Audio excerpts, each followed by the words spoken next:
Assalamualaikum warahmatullahi wabarakatuh. Kami tetap mengajar demi Anda, tolong Anda tetap belajar di rumah demi kami.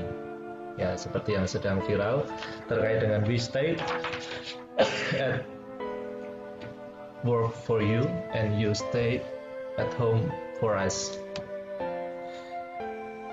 Seperti ketahui teman-teman bahwa di dunia ini sekarang sudah ada pandemik Corona, di mana sudah menyebar sampai kurang lebih 180 negara.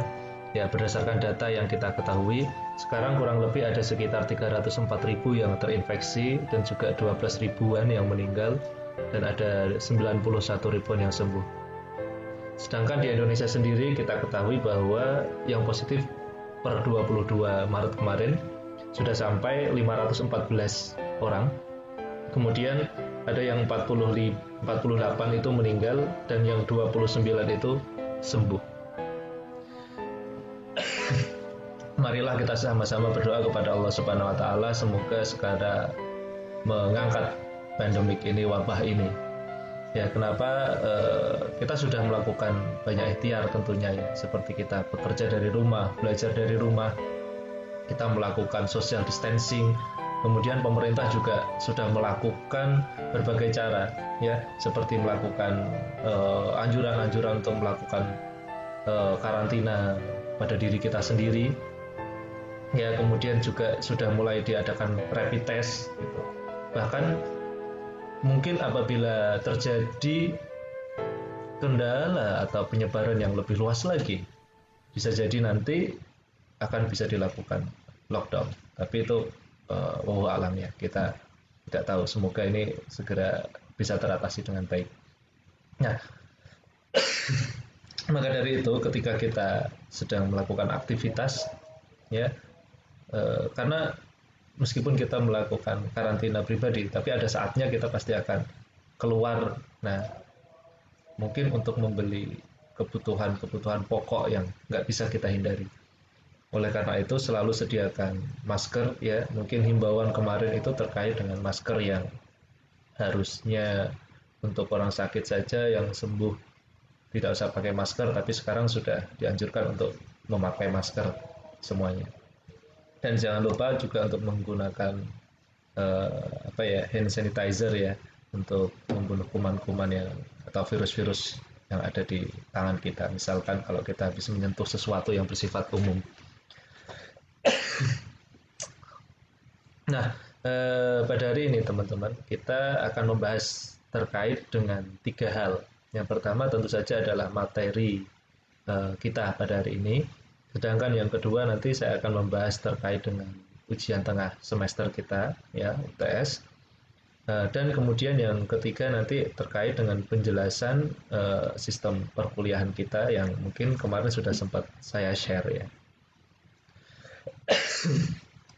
Nah, pada hari ini kita akan membahas tentang perilaku konsumen ya, bank syariah di era internet tentunya teman-teman.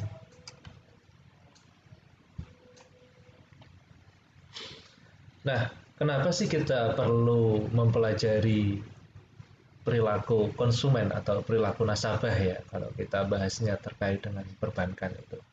Karena yang pertama itu nasabah itu sebagai titik sentral perhatian pemasar.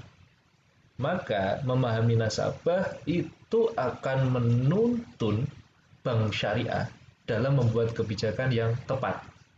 Kenapa? Karena apa yang diinginkan nasabah sesuai dengan produk yang dikeluarkan oleh perbankan. Begitu juga sebaliknya, apa produk yang diciptakan oleh perbankan syariah itu sesuai dengan yang memang diharapkan, diinginkan, dan juga dibutuhkan oleh nasabah. Maka dari itu, mempelajari pasar konsumen itu menjadi sesuatu yang wajib. Ya, kenapa? Seperti kita bahas ya di pertemuan yang lalu-lalu terkait adanya marketing myopik gitu. Ketika kita salah menetapkan strategi, maka kemungkinan besar ya kesuksesan itu akan semakin sulit digapai. Kenapa? Ya karena kita salah dalam menetapkan strateginya.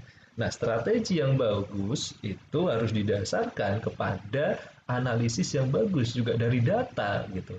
Bukan dari dukun istilahnya ya, atau dari wangsit, dari mimpi gitu. Jadi ada data yang terukur gitu teman-teman. Nah, bagaimana cara kita mempelajari analisis pasar konsumen itu? Di sini kita nanti akan coba sampaikan ya. Terkait dari satu buah pertanyaan dulu. Apakah yang mempengaruhi perilaku konsumen? Kalau misalkan saya tanya begitu, Anda menjawab apa? Ya, sebenarnya ini pertanyaan juga pernah kita singgung ya pada kelas manajemen pemasaran begitu. Tapi dalam konsep perbankan syariah masih sama atau enggak? Ya, coba ini yang kita nanti perjelas ya dalam pertemuan kali ini. Kemudian yang kedua, bagaimana karakteristik dari konsumen-konsumen tersebut dalam mempengaruhi perilaku pembeliannya. Ya, dulu kita pernah belajar kan tentang segmenting, targeting, dan juga positioning atau kita singkat dengan STP. Oke, nah di sana itu kita sudah belajar untuk menetapkan ya. Jadi melakukan segmentasi. Jadi kita kelompokkan orang-orang yang berbeda itu sesuai dengan karakteristik-karakteristik yang sama gitu. Kenapa? Karena dengan adanya segmentasi ini, meskipun dia itu berbeda-beda, tapi pada masa tertentu dia itu akan memiliki pola perilaku yang sama. Oke, misalkan salah satu segmentasi dari sisi demografi ya, dari usia gitu. Kita lihat balita, meskipun balita itu berbeda-beda, tapi terkait dengan minuman susu misalkan, susu formula gitu. Mereka butuh nggak? Butuh. Ya, popok bayi, pampers gitu. Butuh nggak? Butuh juga gitu. Terus kemudian pakaian bayi begitu. Ya.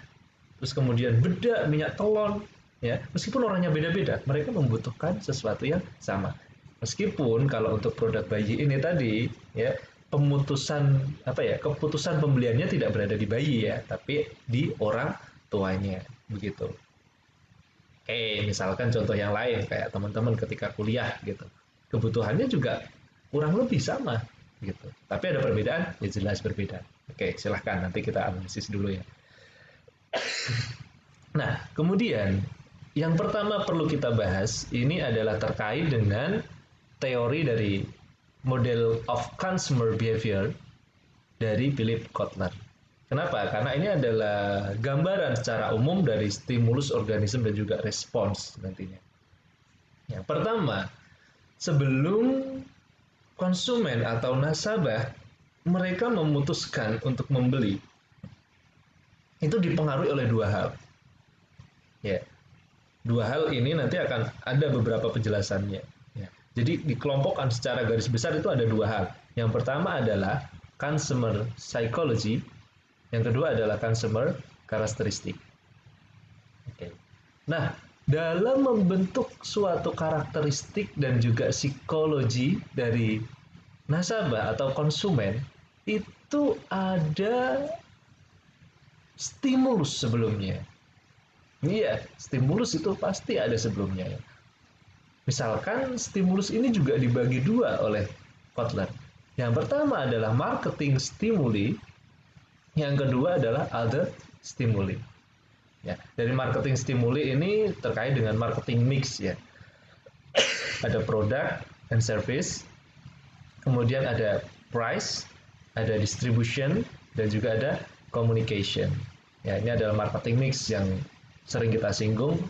Tentu saja untuk perbankan ini nanti tentunya tidak cuma 4P saja, akan tetapi sampai 7P, di mana di sana ada people, process, dan juga physical evidence. Oke, seperti kita ketahui, misalkan produk atau jasa, misalkan. Kalau suatu jasa itu baik, ya kemungkinan konsumen itu juga akan mau gitu menggunakan layanan di bank tersebut. Kenapa? Karena jasa produknya yang ditawarkan itu baik. Nah, yang kedua, misalkan price, harga. Gitu. Tentu saja tiap perusahaan menetapkan strategi harga yang berbeda-beda. Ada yang menggunakan misalkan price leadership. Ya. Di mana price leadership ini dia itu fokus kepada keunggulan bersaing di harga. Jadi semakin dia bisa menekan harga semakin murah, maka pesaing tidak akan bisa menyaingi. Gitu. Ya, sehingga dia bisa menguasai pasar. Akan tetapi di era digital ini, ya, ini sekarang model bisnis menjadi sesuatu yang lebih unik. Ya, jadi tidak hanya sekedar murah, bahkan banyak juga yang menetapkan strategi freemium alias gratis. Nah, ini yang menarik.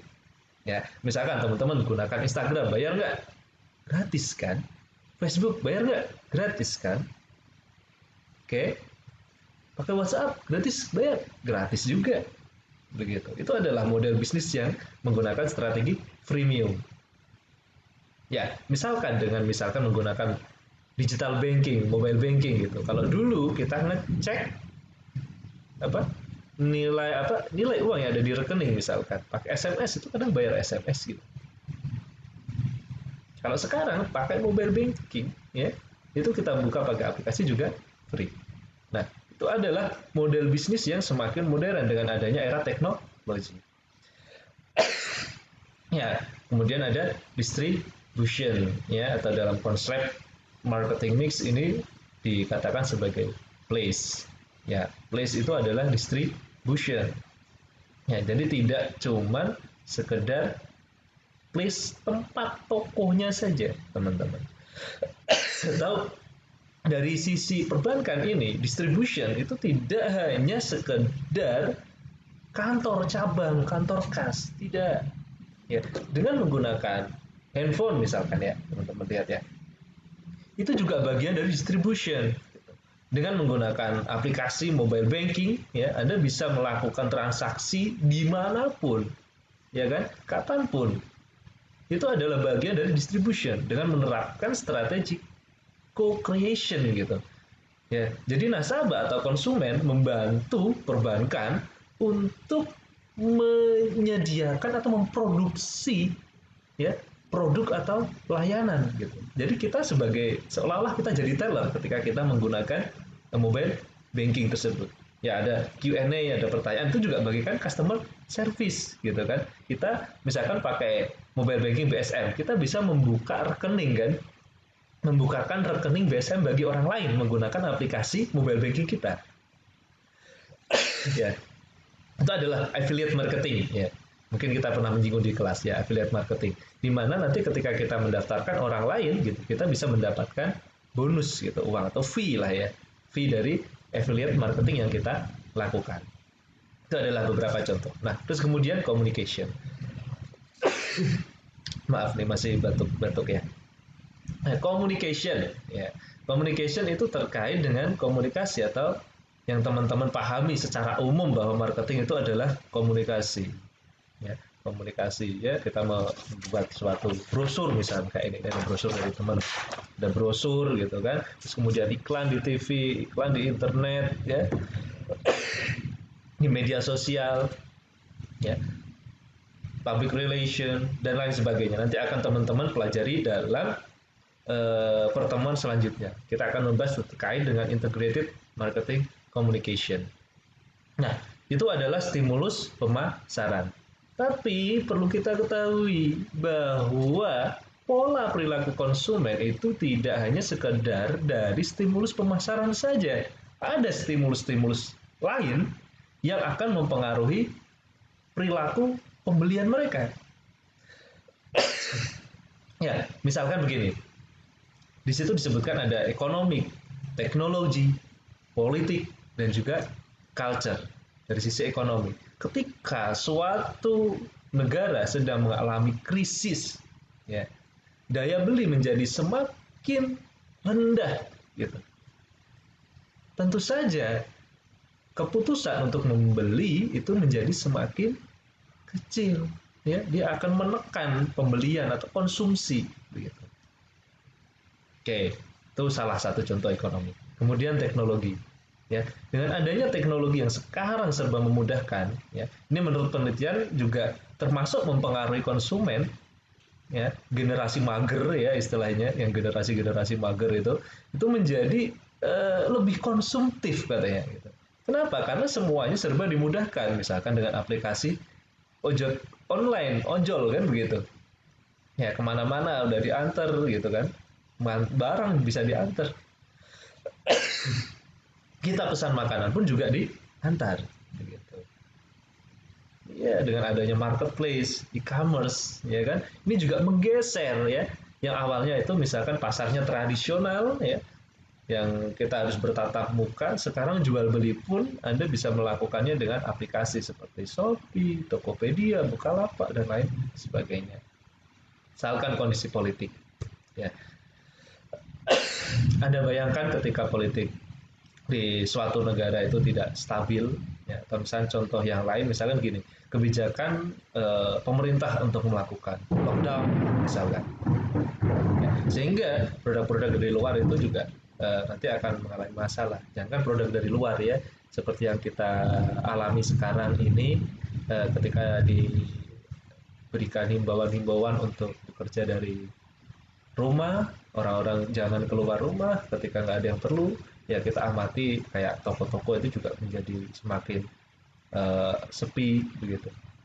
Terus perbankan juga memberikan suatu penyesuaian terkait dengan jam kerjanya kan, seperti kita ketahui ya, kemarin itu ada informasi bahwa jam kerja bank mulai disesuaikan.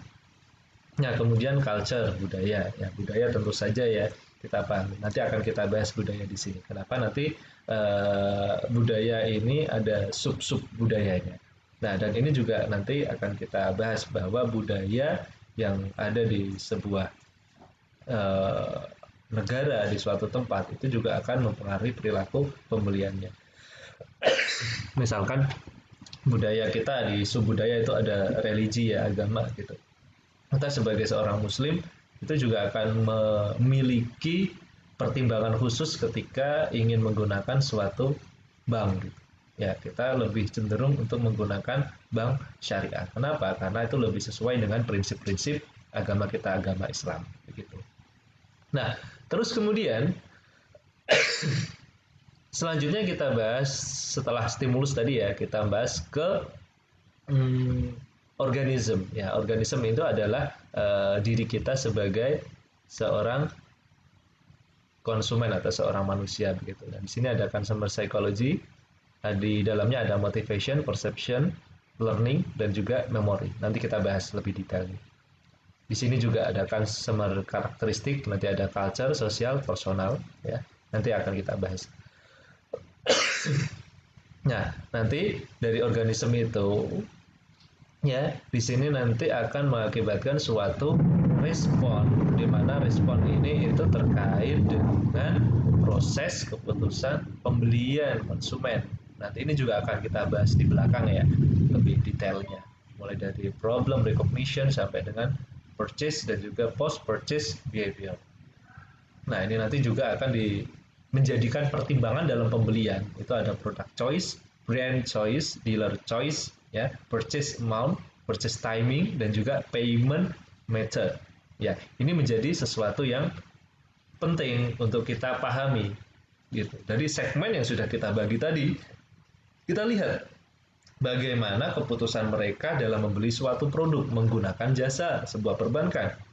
Bagaimana pola perilaku mereka untuk memilih suatu merek bank. Terus kemudian di sana juga kita nanti akan membahas terkait dengan metode pembayaran seperti apa yang diinginkan oleh konsumen atau nasabah. Kita mulai dulu dari consumer karakteristik. Ya. Tapi di sini kita bahas bahwa karakteristik ini itu menetapkan terkait dengan apa sih yang mempengaruhi konsumen dalam berperilaku. Ya, kita singgung tadi ada faktor budaya, faktor sosial, dan juga faktor personal. Oke, kita bahas dulu faktor budaya. Ya, Budaya itu di dalamnya ada sub-sub budaya, ya, bukan sub ayam Pak Min ya, tapi sub budaya. Yang pertama kita bahas nationalities, yaitu kewarganegaraan atau kebangsaan ya. Nah, di sini perlu kita ketahui bahwa nationalities dari seseorang itu akan mempengaruhi perilaku pembeliannya. Misalkan kita berikan contoh ya, nationality misalkan saya orang Indonesia begitu. Cenderung saya lebih mencintai produk dalam negeri yaitu produk Indonesia. Nah, itu kalau dalam pemasaran global nanti kita bahas itu adalah etnosentrisme gitu ya, etnosentrism gitu. Jadi menganggap bahwa negara kita itu apa ya, bangsa kita itu lebih daripada yang lain gitu, sehingga kita memiliki rasa kepercayaan diri untuk mencintai produk-produk dalam negeri. Contohnya makanan ya, saya lebih menyukai ayam goreng biasa gitu kan, model kremesan gitu, terus kemudian pecel. Nah, saya lebih menyukai itu daripada misalkan salad atau apa gitu misalkan. Nah, kalau untuk contoh perbankan, saya juga lebih cenderung untuk memilih bank-bank dalam negeri, ya, bank syariah dalam negeri dibandingkan saya menggunakan merek bank-bank yang dari luar negeri. Ya, itu nggak bisa dipungkiri ya untuk tipe-tipe konsumen yang seperti ini. Kemudian religion, ya, tadi sempat kita singgung ya bahwa agama itu juga akan menentukan keputusan pembelian konsumen. Ya, maka sekarang itu terkait dengan halal produk, ya, halal industri, halal tourism, ya, ini menjadi sesuatu yang lebih diangkat dalam sisi penelitian ya ataupun dari sisi praktis di pemasaran secara global ini. Nah, kemudian yang ketiga dari subculture ini adalah racial group atau ras ya. Ras ini juga menentukan perilaku konsumen itu dalam membeli suatu produk. Misalkan untuk beli produk baju gitu kan. Nah, baju ini juga tentu saja akan berbeda antara ras yang satu misalkan ya dari benua Afrika misalkan dengan ras Asia gitu. Secara fisik gitu kan kita berbeda gitu. Orang mereka sana lebih besar, lebih tinggi gitu kan. Nah, sedangkan kita cenderung lebih ya secara tingginya lebih kurang lah ya dibandingkan dari Afrika misalkan atau dari barat gitu kan, cenderung orangnya besar-besar gitu. Ya, dalam mengkonsumsi baju juga berbeda. Makanan juga berbeda kan antara ras satu dengan ras yang lain gitu. Di sana lebih suka roti ya kan, di barat gitu. Nah, kita lebih suka nasi gitu. Ya, bahkan makan Indomie pun kita pakai nasi, makan roti pun pakai nasi ya, misalkan begitu.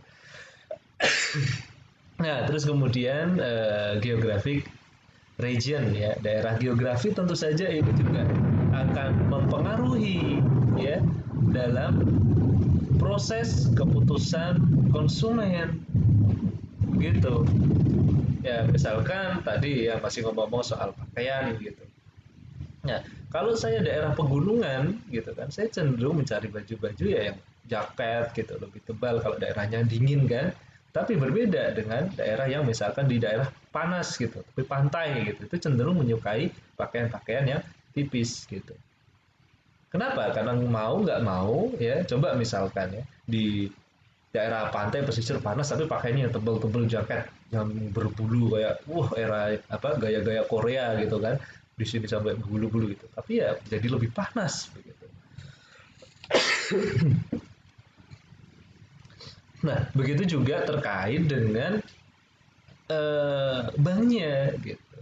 Kalau kita analogikan di sini gini, jadi di daerah-daerah desa pedesaan itu mereka lebih cenderung kalau bank yang nasional itu lebih cenderung ke BRI gitu.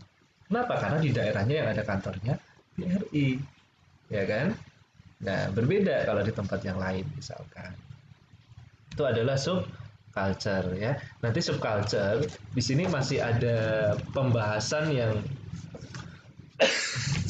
luas lagi ya. Nanti jangan lupa Anda buka bukunya Philip Kotler yaitu bab 6 tentang analyzing consumer market ya. Ini juga nanti akan saya singgung untuk UTS. Jadi sumbernya nanti ada di bukunya Kotler ya yang kita gunakan, buku Kotler yang ini. Oke, kelihatan. Nah, terus kemudian buku Pak Heri Sutanto ya dan juga Pak Khairul Umam di sini. Ini nanti juga Anda silakan pelajari untuk UTS-nya. Ada di bab 10 tentang analisis market dan perilaku klien ya. Terus kemudian kalau teman-teman buka RPS juga nanti di sana juga akan ada paper acuan. Nah, paper acuan itu juga silakan nanti dipelajari ya untuk UTS kita kali ini. Untuk sifat UTS-nya open book ya. Dan juga open source juga gitu kali ya. Jadi Anda boleh menggunakan sumber dari manapun silakan. Yang penting nanti Anda bisa menyelesaikannya dengan baik, begitu, bisa menjawab dengan baik. Nah, kita masuk ke faktor yang kedua dari karakteristik konsumen, yaitu faktor sosial. Ya, faktor sosial di sini ada 4, ya teman-teman ya. Yang pertama adalah group preference, ya. Kemudian yang kedua adalah family, yang ketiga adalah cliques, ya. Yang keempat adalah role and status ya. Untuk di grup referensi ini nanti teman-teman akan membahas terkait dengan beberapa hal ya. Di sana nanti akan ada grup primer ya, ada grup sekunder. Nah, di sini nanti akan dibagi-bagi. Anda bisa membukanya nanti di halaman 181 ya di bukunya Philip Kotler. Ya. Tapi di sini secara garis besar itu menunjukkan bahwa dalam pola pembelian kita itu bisa dipengaruhi oleh kelompok-kelompok yang kita ikuti. Baik itu kelompok primer misalkan terkait dengan orang-orang yang kita berinteraksi ya setiap harinya begitu secara kontinus dan juga informal ya, misalkan teman ya kan. Nah, keluarga ya family itu tadi juga bisa menjadi bagian dari grup reference kita gitu.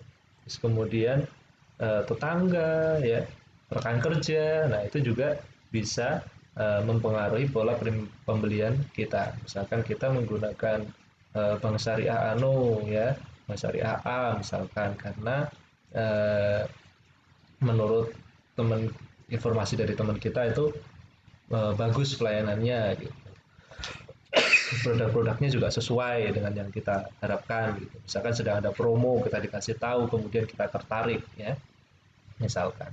Nah terus kemudian yang kedua itu adalah family itu keluarga. Sudah jelas sekali bahwa keluarga Anda itu akan mempengaruhi perilaku pembelian Anda ya. Misalkan Anda kuliah di UIN gitu, saya yakin di sana pasti ada pengaruh dari keluarga. Betul tidak? Nah, pasti betul ya, termasuk jodoh nanti ya. Siap-siap saja gitu ya. Pasti ada pengaruh dari keluarga, nggak cuma ada sendiri. Nah, kemudian kita lanjut cliques ya. Cliques ini adalah fans dari salah satu band Indonesia ya, Ungu Clickers gitu ya. Tapi yang dimaksud cliques di sini itu bukan Ungu Clickers gitu, bukan. Jadi cliques yang dimaksud itu adalah apa ya, kalau bahasa anak-anak muda itu geng gitu loh. Jadi teman segeng ya. Kalau teman segeng itu pasti akan mempengaruhi pola perilaku pembelian. Percaya nggak percaya boleh Anda resapi sendiri. Nah, kemudian role and status. Jadi peran dia di masyarakat, status dia di masyarakat itu akan menentukan pola perilaku pembelian. Ya, misalkan saat ini Anda sebagai seorang mahasiswa gitu. Mungkin perilaku pembelian Anda dalam kuliner misalkan itu ya yang pasti bisa memenuhi kebutuhan Anda gitu. Lapar gitu ya, udah makan aja sudah cukup. Tapi berbeda ketika suatu saat, dan saya yakin Anda akan jadi orang sukses nantinya ya. Semoga itu ya, amin. sebagai seorang guru ya pasti menginginkan bahwa muridnya ya itu jauh lebih sukses. Oke, saya doakan itu selalu. Kalau ingat, enggak ya pasti ingat. Ya, selalu diingat-ingat. Nah, terus di status tadi ya, ketika misalkan dengan pola Anda sebagai mahasiswa dan ketika Anda nanti sudah sukses, misalkan Anda sebagai direktur gitu, ya pasti akan berbeda. Misalkan, oh di sini mungkin bisa sewaktu-waktu memang Anda makan cari kuliner di tempat yang biasa-biasa gitu, itu bagus low profile ya. Saya lebih suka yang seperti itu. Akan tetapi ketika Anda sedang ada meeting dengan klien gitu, kan nggak mungkin, ya kan? Masih di tempat-tempat Anda makan biasa-biasa gitu. Jadi akan ada suatu perubahan. Kenapa? Karena ada peran Anda sebagai direktur tadi atau manajer gitu. Di sana ada meeting sehingga Anda harus ada di resto-resto yang istilahnya emang bagus untuk meeting gitu, atau dari hotel gitu atau resto atau cafe ya pokoknya itu sesuai. Oke, atau pembelian pakaian juga sama gitu.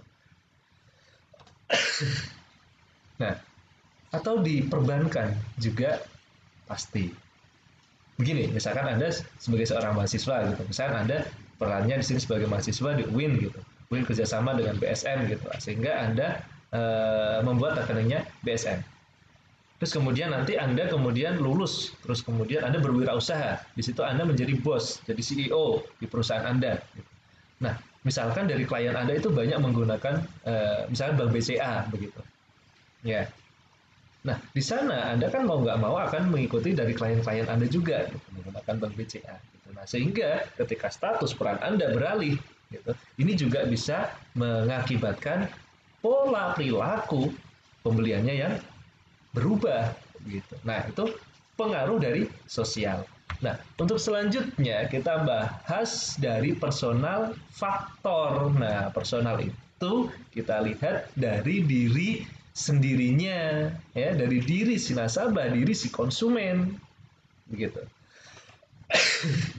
Nah, bukan berarti ini terpisah banget gitu dengan faktor yang sebelumnya. Jadi memang masih ada kait-kaitannya begitu.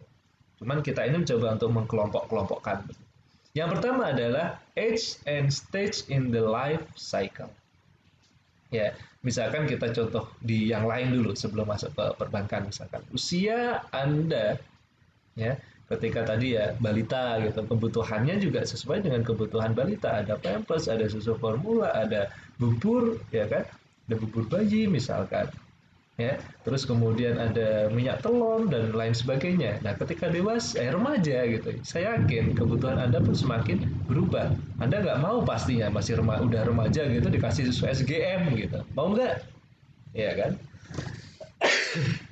Nah, terus kemudian ini ya ketika remaja kemudian dewasa gitu kan, remaja paling ya pengennya Hilo misalkan Milo gitu, terus kemudian remaja apa dewasa mulai apa ya bisnya dewasa itu Appleton Wiggin ya elemen kalau yang cewek WRP gitu kan. Nah, terus kemudian yang ketika sudah mulai manula maka yang diincar ya seperti Anlin gitu kan, terus obat-obatan. Kenapa ya karena badan sudah eh, berbeda lagi ya kesehatannya, sudah memerlukan banyak kebutuhan. Nah, untuk produk-produk perbankan juga berbeda. Gitu. Nah, sekarang misalkan ada kayak tabungan untuk anak gitu kan, kerjasama dengan sekolah, dengan bank gitu. Terus kemudian untuk generasi milenial gitu ada KPR milenial. Nah, itu adalah termasuk strategi bank dalam menyasar segmen-segmen tertentu sesuai dengan age dan juga stage in the life cycle. Ya, terus kemudian ada tabungan pensiun nah, dan seterusnya. Itu menyasar ya segmen tertentu ya, berdasarkan personal faktor.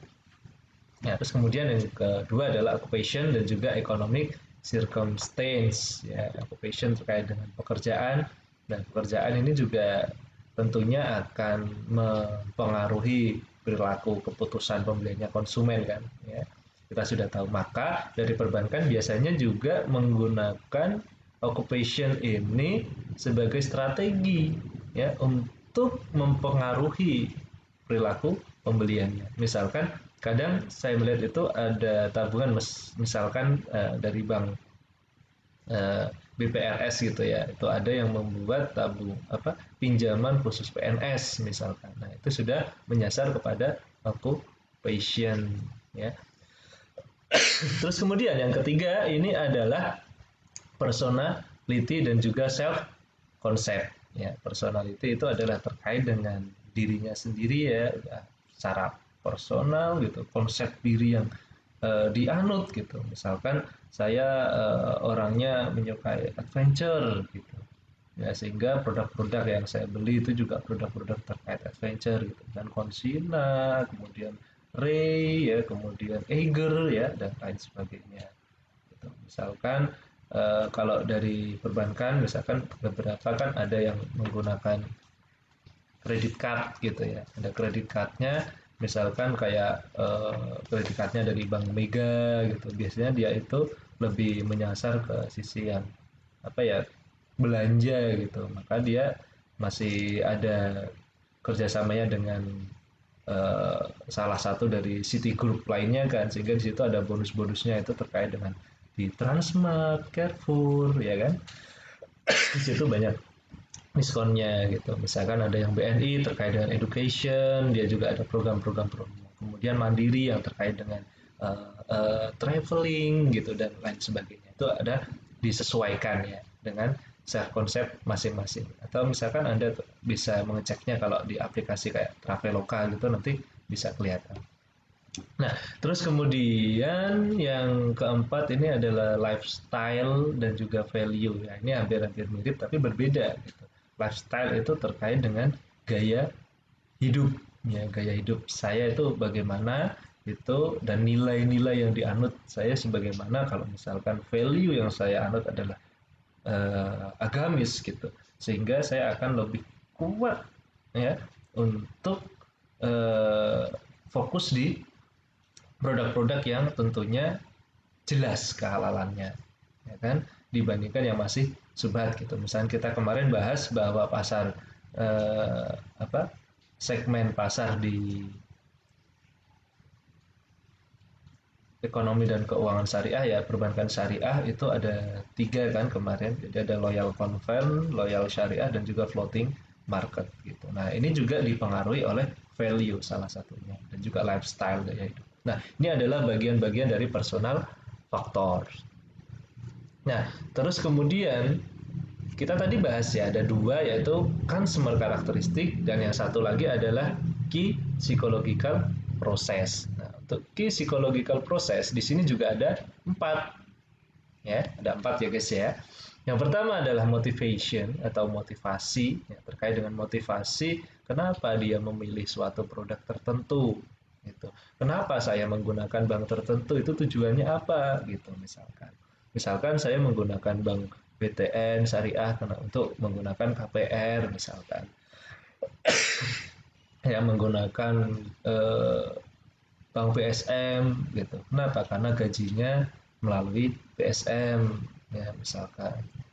Saya menggunakan bank BPD misalkan. Kenapa? Karena di sana saya butuh pembiayaan untuk bisnis misalkan.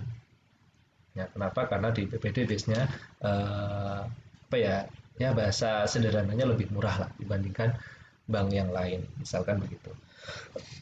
Nah, terus kemudian yang kedua itu terkait dengan persepsi. Oke, bagaimana persepsi kita terhadap suatu brand tertentu itu juga akan mempengaruhi perilaku kita dalam memutuskan untuk membeli suatu produk. Oke, misalkan ada orang yang membeli iPhone gitu. Saya yakin kok tidak semuanya yang membeli iPhone itu karena speknya. Oke, banyak juga yang mereka membeli itu karena persepsinya ini adalah produk yang elit istilahnya gitu ya, premium market gitu ya, jadi dia bangga gitu misalkan ketika melakukan selfie apalagi di depan cermin kelihatan logo Apple-nya. Nah itu bangga, itu adalah persepsi ya. Sebenarnya persepsi ini luas sekali ya, banyak dari persepsi yang bisa kita bahas ya, secara teori-teori persepsi itu banyak, nanti akan kita pelajari di makul perilaku konsumen untuk lebih detail terkait dengan key psychological process ini. Nah, secara singkat ya, learning itu adalah pembelajaran. Jadi pembelajaran konsumen di masa lalu itu akan mempengaruhi keputusan pembelian di masa depan. Ingat, nggak cuma di masa depan, masa sekarang juga. Gitu. Misalkan Anda datang ke suatu bank tertentu, di sana pelayanannya buruk, antrinya lama, gitu. Misalkan, ya, Anda merasakan pelayanannya pokoknya nggak memuaskan, gitu. Atau transfer uangnya nggak sampai di sana, ada masalah, uangnya hilang, gitu, dan lain sebagainya. Saya yakin Anda memiliki pengalaman. Nah, ini nanti terkait dengan memori, gitu, ya kan? Nah, pengalaman ini terkait dengan memori juga nanti ya. Apa yang Anda tangkap di dalam pikiran Anda, kemudian Anda ingat-ingat lagi, oh bahwa di sini itu pelayanannya buruk, ini banknya nggak bagus, saya nggak akan mau lagi di sini. Gitu. Nah, secara konsumen juga begitu. Nggak cuma saya, mungkin Anda juga begitu kan? Nggak cuma Anda, saya juga begitu. Gitu. Oke? Nah, itulah terkait dengan key psychological process. Nah, selanjutnya dari model of buyer behavior, ya, di sana ada pembahasan terkait dengan langkah-langkah proses konsumen itu memutuskan untuk membeli suatu produk. Yang pertama jelas dari problem recognition, yaitu pengenalan masalah. Ya, pengenalan masalah itu terkait dengan Anda merasa saya butuh sesuatu begitu. Saya butuh sesuatu nih, ya. Misalkan saya ingin transfer gitu, saya ingin memiliki rekening gitu, tapi saya belum punya rekening sama sekali.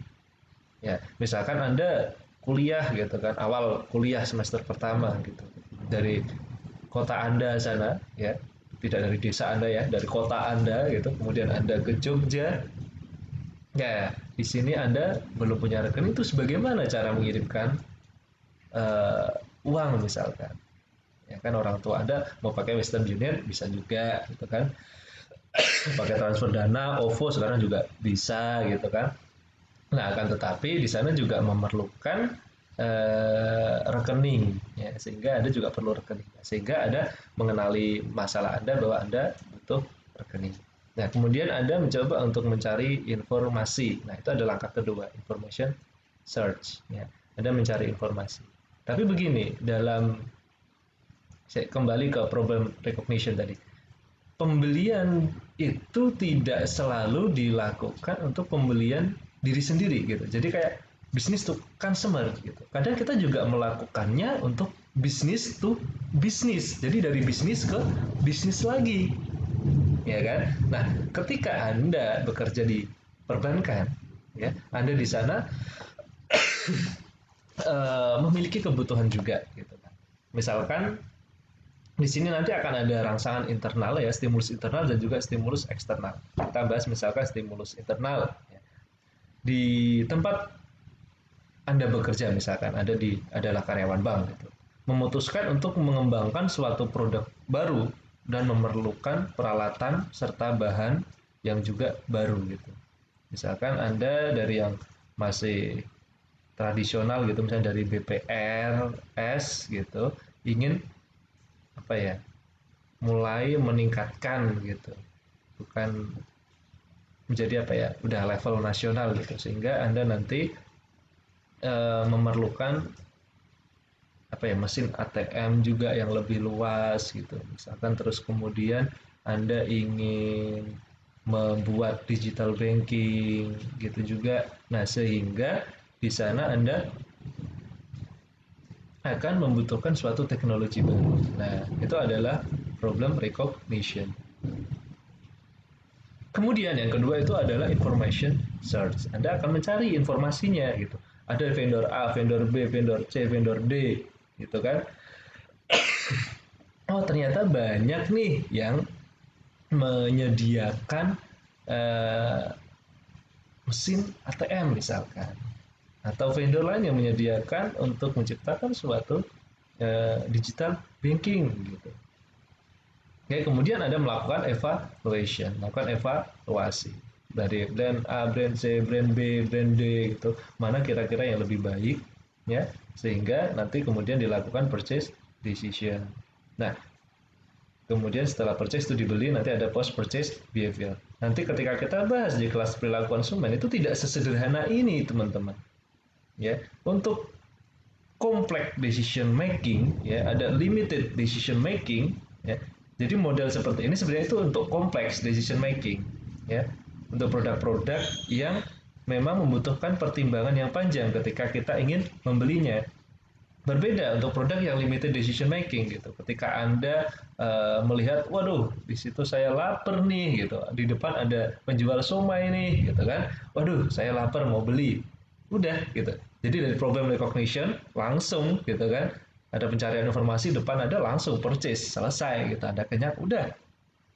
Tapi berbeda ketika Anda ingin membeli suatu produk yang kayak laptop, handphone gitu kan, Anda melakukan langkah-langkah yang panjang, Anda perlu review. Nah, berbeda kayak tadi, wah sudah lapar banget gitu kan, atau Anda haus serden gitu kan, pas serden gitu, yang penting kan minum gitu. Anda cari air minum, Anda beli air minum, mau mereknya Aqua, Ades, Fit, Aguaria, Le Minerale, Sukawater ya, Sukawater bagus ya, Sukawater. Nah, misalkan Sukawater gitu, ya itu juga nggak apa-apa kan mau merek apa yang penting bisa mengatasi rasa haus Anda. Nah begitu, itu contohnya. Nah nanti biasanya di dalam suatu eh, perusahaan itu ada yang namanya product value analysis, ya, nanti akan ada timnya, ya tim PVA gitu kan, PVA gitu, untuk menganalisis produk-produknya nanti yang dibutuhkan oleh perusahaan nanti seperti apa. Nah, kemudian itu ya untuk post purchase, jelas ini adalah evaluasi setelah kita menggunakan atau membeli suatu produk tersebut, kira-kira ada sesuatu enggak sih yang menyebabkan kita itu puas, ya loyal, atau bahkan sebaliknya. Jadi saya ada sebuah apa ya istilahnya kata-kata dari marketing, ya, yang ini itu harus kita pegang erat ya terkait kata tersebut. Jadi satu pelanggan yang tidak puas itu bisa mencegah 1.000 pelanggan baru untuk Anda. Dan satu pelanggan yang Anda puaskan bisa membawa 1.000 pelanggan baru untuk Anda.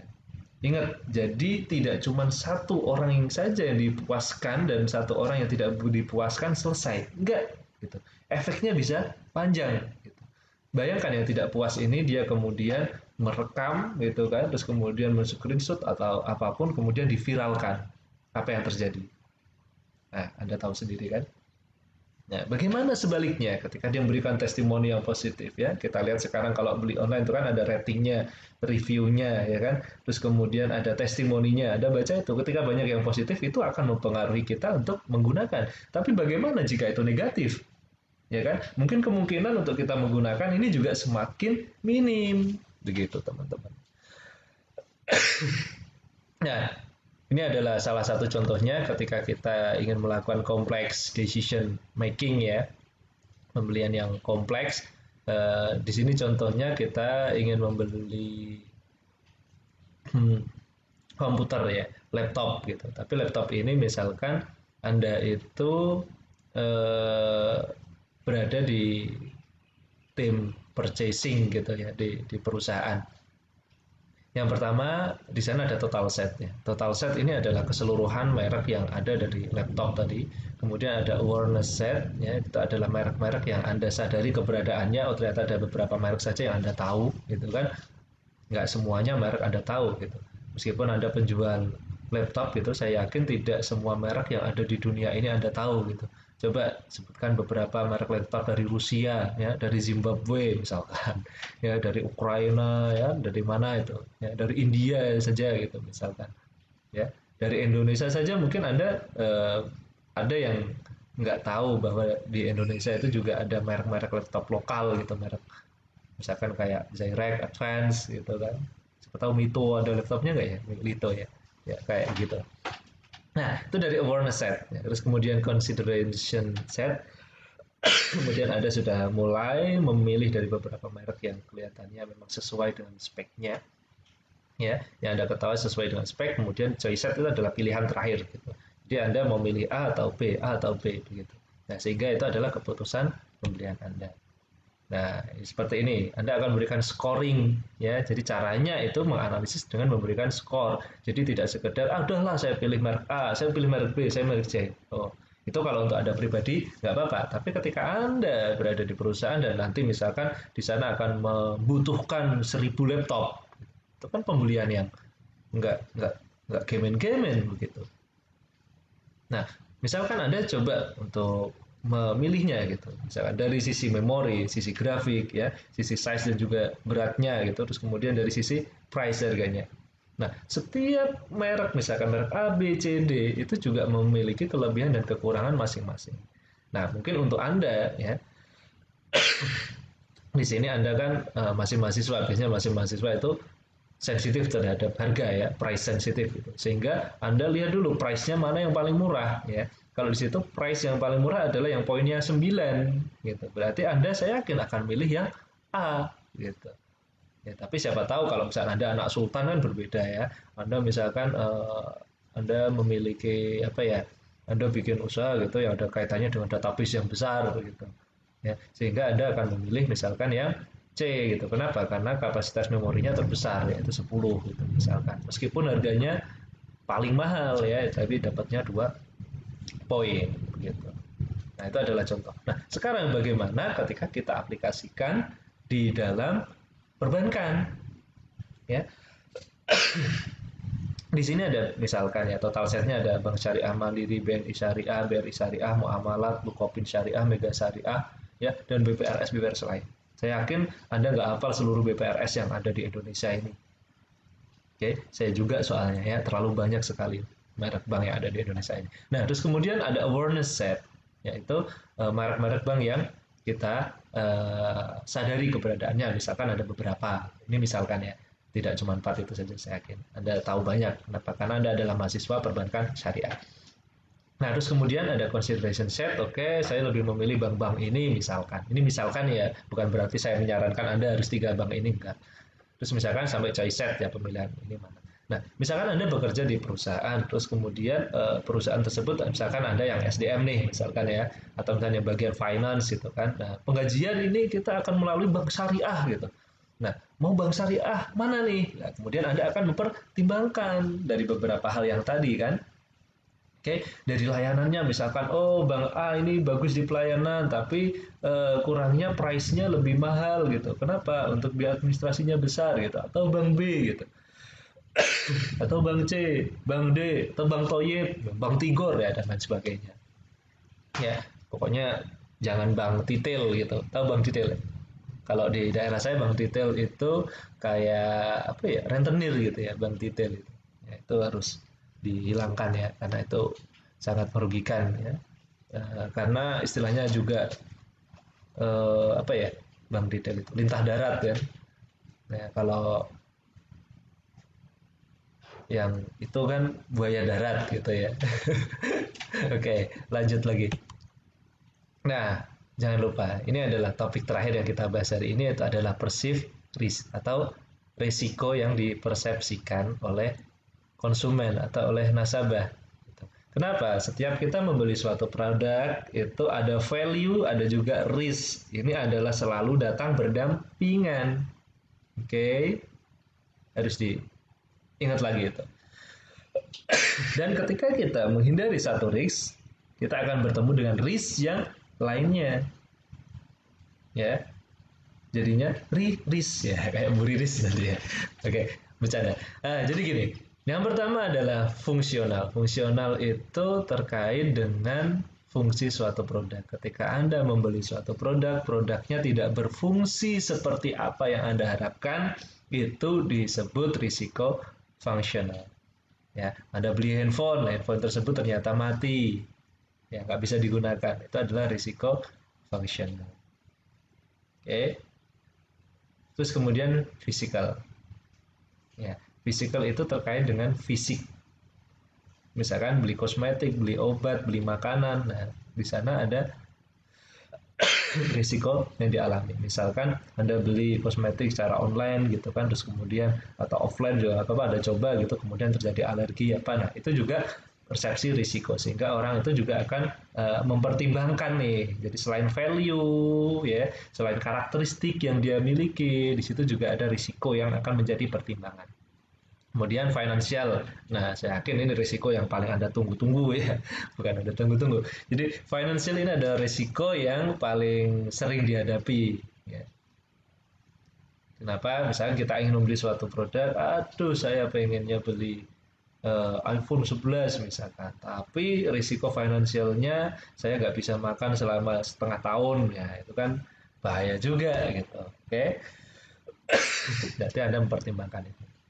Nah, dari sisi perbankan juga begitu gitu. Financial ini menjadi sesuatu yang sangat penting gitu. Makanya mungkin bagi orang yang uangnya sedikit gitu, jadi untuk menaruh di bank itu ya nggak masalah gitu. Tapi bagaimana kalau uangnya triliunan, ya miliaran wis gitu.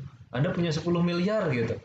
Bagaimana keputusan Anda untuk menaruhnya? Apakah Anda taruh di satu bank atau Anda bagi di bank-bank yang berbeda?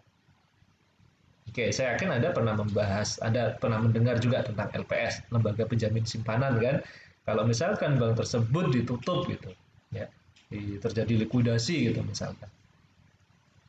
Oke, nah di sana uang nasabah yang dijamin oleh LPS itu kan maksimal 2 miliar gitu. Kalau Anda punya 10 miliar, yang 8 miliar kemana nantinya? Siapa yang ganti? Kan begitu. Oke, itu ketika ada LPS. Bagaimana kalau nggak ada, dia nggak daftar, nggak masuk di LPS gitu banknya. Itu malah ketika tutup Anda nggak ada yang jamin sama sekali. Itulah pentingnya dari LPS, lembaga penjamin simpanan. Oke, nah terus kemudian risiko sosial. Jadi risiko sosial ini ketika kita menggunakan suatu produk, maka kita akan mengalami risiko dari sisi sosial gitu. Oke, misalkan Anda gitu kan, Anda kan mahasiswi perbankan syariah gitu. Tiba-tiba mohon maaf nih, misalkan Anda membeli gitu eh, minuman keras gitu, Homer gitu, atau misalkan pakaian yang mini-mini gitu kan. Nah, itu kira-kira bagaimana nanti kan reaksi publik ketika Anda menggunakan, ya. Bisa saja nanti sanksi sosial juga bisa Anda dapatkan gitu, sanksi sosialnya. Ya kan? Nah, terus kemudian psikologikal ya, terkait dengan psikologi. Jadi ketika kita membeli suatu produk ada risiko psikologi. Ya mungkin uh, misalkan contohnya begini. Saya adalah anak motor ya, saya punya klub namanya HOG, Harley Owner Group gitu. Nah, di sana kan saya secara ini kan wah maco gitu kan ya, keren gitu. Nah, terus kemudian suatu kondisi nyuwun sewu nih, misalkan orang lain aja gitu kan. Nah, terus kemudian mengakibatkan misalnya nggak stabil gitu, terus kemudian dia menjual Harley-nya, semuanya dijual, akhirnya beli motor Mio atau Beat gitu, warnanya pink gitu kan. Nah, terus kemudian dia ikut kopdar gitu ya, yang lain pakai Harley, dia pakai Mio Pink atau Beat Pink. Nah, punya istrinya gitu misalkan. Itu juga menjadi risiko psikologi, jadi menjadi nggak pede atau gimana gitu kan. Terus kemudian contoh yang lain juga banyak sebenarnya. Misalkan Anda adalah seorang ustadz gitu kan, nah, terus kemudian Anda sangat anti terhadap riba gitu misalkan. Kemudian Anda kemana-mana ada ceramah terkait dengan jangan gunakan riba, ya, jangan gunakan bank riba gitu misalkan. Tapi di sana Anda tiba-tiba uh, diminta ngisi ceramah di mana dan itu ditransfernya harus melalui bank konven, harus punya bikin konven gitu, dan kemudian Anda mau itu Anda ngambilnya di bank, misalnya ceknya di bank konven gitu. Nah, terus kemudian ketahuan atau uh, ketemu dengan misalkan jamaah Anda gitu kan, loh katanya anti riba kok ada di bank konven. Nah, ini juga sebenarnya masalah bank ini riba atau enggak, ini masih ada yang mendebatkan juga ya. Ini hanya contoh saja gitu. Jadi tidak hanya dari satu sisi. Ingat, madhab itu juga ada banyak. Jangan sampai ketika ada mengikuti madhab yang satu kemudian menggugurkan madhab yang lain gitu. Atau misalkan Anda memilih nggak bermadhab, ya, tapi itu saya rasa sulit gitu. Kenapa Anda tidak hidup di zamannya Rasulullah gitu? Anda nggak bisa bertemu dengan Rasulullah langsung gitu. Kita jaraknya sampai seratusan tahun kan, sampai 1000 tahun lebih, ya. Sehingga di sana itu ada jarak, nggak mungkin kita bisa belajar langsung. Jadi kita perlu guru, ya. Dan guru itu juga bagian dari nanti akan dari gurunya lagi ada sanatnya sampai Rasulullah Shallallahu Alaihi Wasallam. Nah, terus kemudian yang terakhir dari perceived risk itu adalah risiko waktu atau time risk. Ya, ketika misalkan tadi Anda ingin membeli produk yang kompleks decision making, Anda perlu waktu yang banyak untuk menganalisis antara satu dengan yang lain, begitu. Terus kemudian Anda ketika membeli produknya itu ternyata fungsinya gagal, gitu kan? Ya, nggak berfungsi sebagaimana mestinya. Jadi selain Anda rugi fungsinya, rugi waktunya, ya kan? Di sini rugi uangnya juga, ya. Waktu jelas kan? Ya, waktu ketika Anda melakukan analisis selama sebulan, ya, 2 bulan, atau nabung mau beli handphone sampai 6 bulan, tiba-tiba zong gitu kan? Jadi waktu yang Anda habiskan untuk produk tersebut, ya, itu ada risiko yang menanganinya yang besar gitu, ya. Nah, itu adalah terkait dengan topik hari ini. Untuk kalau ada pertanyaan nanti bisa komen ya setelah absen tentunya. Oke, jadi nanti silakan absen dulu, jangan lupa ya absennya itu sesuai format ya absennya nanti. Seperti yang saya bilang tadi ya, formatnya itu untuk di absen di bawah nanti tuliskan nomor absen underscore nama. Ya, nomor absen underscore nama. Terus kemudian nanti akan saya rekap dulu absennya. Setelah saya rekap absen, kemudian maaf.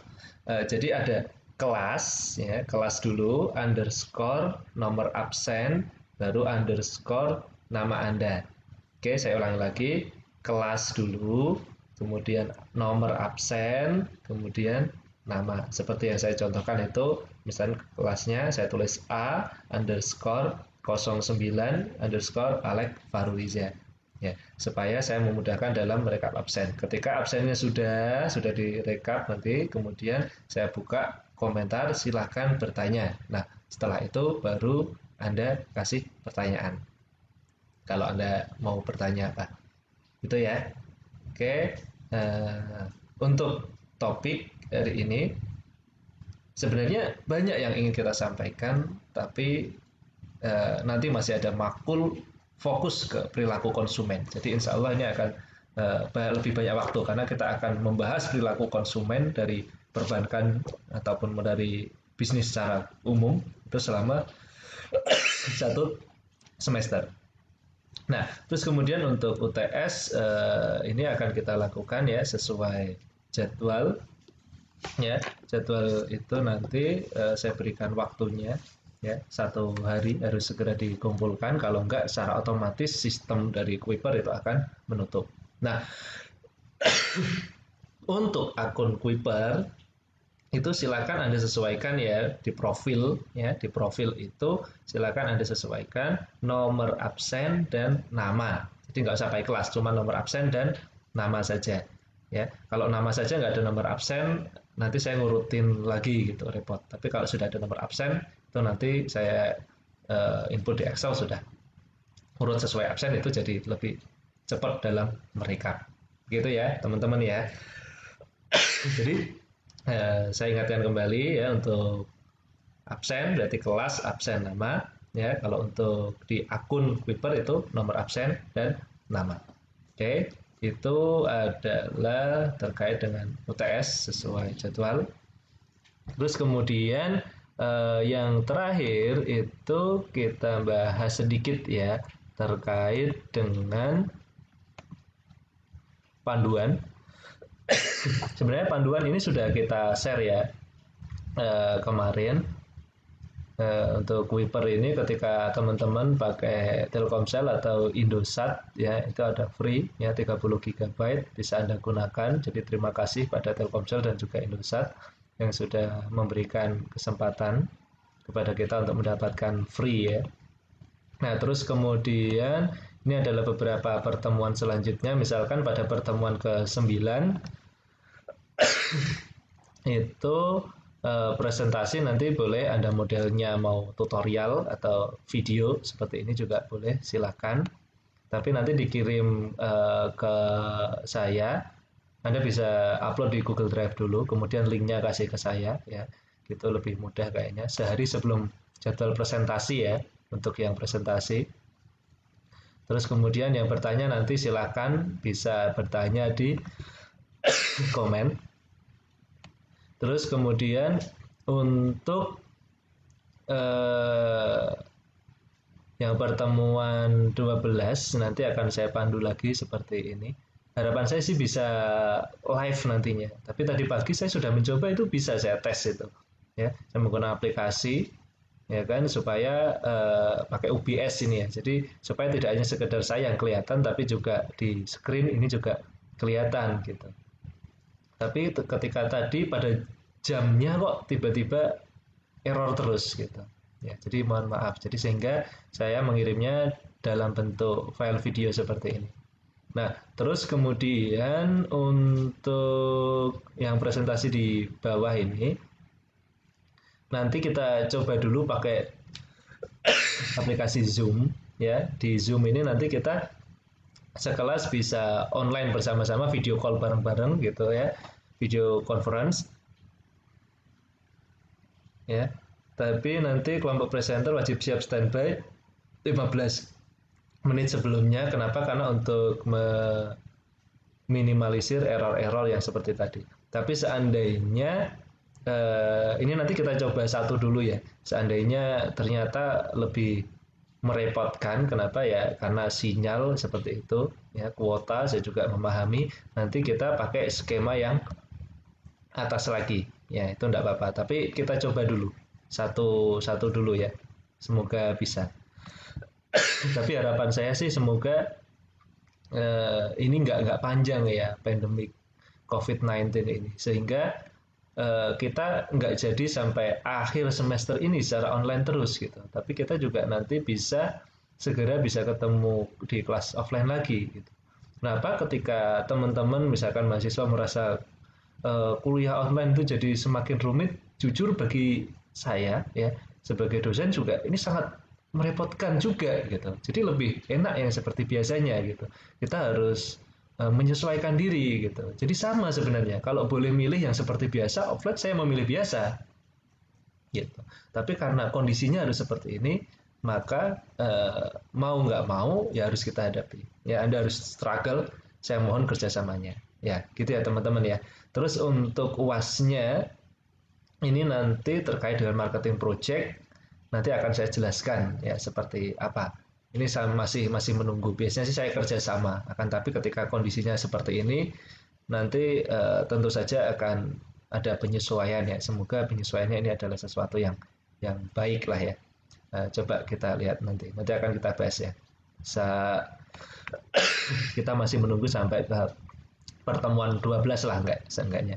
Ya, pertemuan 12 nanti akan saya coba sampaikan. Oke, begitu teman-teman untuk kelas kita hari ini ya, semoga bermanfaat. Jangan lupa di subscribe ya di channel Febi Suka Mengabdi ya, dan tonton video-video yang lainnya supaya kita bisa menghidupkan channel ini, yaitu channel pengabdian kita untuk berbagi ilmu dan juga berbagi informasi. Dan harapannya nanti ketika sudah bisa dimonetisasi itu juga akan kita kembalikan lagi ke masyarakat begitu. Jadi tidak untuk admin secara pribadi. Ya, jadi harapan saya semoga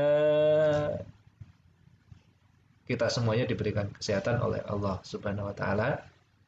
Sebelum kita akhiri, marilah bersama-sama kita tutup dengan berdoa ya teman-teman ya. Bismillahirrahmanirrahim. Alhamdulillahirabbil alamin. Hamdan syakirin hamdan na'imin hamdan yuwafi ni'amahu wa yukafi mazida. Ya Rabbana lakal hamdu kama yanbaghi li jalali wajhikal karim wa 'azimi sultanik. Allahumma shalli ala sayyidina Muhammadin salatan tunjina min jami'il ahwali wal afat wa taqdi lana biha jami'il hajat wa tutahhirna biha min jami'is sayyi'at wa tarfa'una biha naf'al darajat wa tuballighuna biha aqsal ghayat min jami'il khairati fil hayat wa ba'da al mamat innaka ya Allah sami'un qaribun mujibud da'wati wa qadiyal hajat. Allahumma inna nas'aluka ridhaka wal jannata wa a'udzu bika minan nar. Allahumma inna nas'aluka salamatan fid din wa afiyatan fil jasadi wa afiyatan fil jasadi wa afiyatan fil jasadi wa ziyadatan fil ilmi wa barakatan fil rizqi wa taubatan qabla al maut wa rahmatan inda al maut. Allahumma ighfir lana warhamhuma kama rabbayana shaghira. Allahumma ighfir lil muslimina wal muslimat wal mu'minina wal mu'minat al ahya'i minhum wal amwat. Allahumma iftah 'alayya hikmataka wa ansur 'alayya rahmataka ya dzal jalali wal ikram. Rabbi zidni ilma warzuqni fahma. Amin ya rabbal alamin. Rabbana atina fid dunya hasanah wa fil akhirati hasanah wa qina adzabannar. Subhana rabbika rabbil izzati amma yasifun wa salamun alal mursalin walhamdulillahi rabbil alamin. Sekian dari saya, wabillahi taufiq wal hidayah. Assalamualaikum warahmatullahi wabarakatuh.